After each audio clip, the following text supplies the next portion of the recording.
V tretjem krogu Prve lige Telemach so naši pubeci v Ljudskem vrtu gostili ekipo Kopra. Vznemirljiva tekma z veliko preobrati, na koncu pa verjetno še najpravičnejši izid 2-2 in delitev točk. Tu so najzanimivejši trenutki tega obračuna.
It was a positive reaction that after conceding in this difficult moment 0-1 unnecessary goal, that the players didn't give up, not giving up, and in plus they tried to show the reaction, they tried to take responsibility to play football.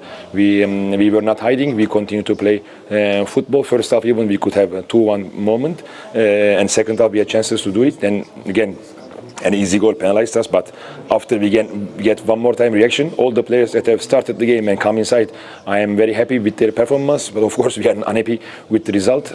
Maribor is a massive club that deserves to play in Europe, so we was very disappointed, very sad with what happened last game, but like I said, we bounced back. Okay, we didn't win the game, but we showed a lot of character, we showed a lot of motivation, and I think we're heading in the right direction. Each game we're progressing, and I think it's a new team, some new players coming, and yeah, hopefully over the next couple games we'll continue to grow and we'll start putting in wins.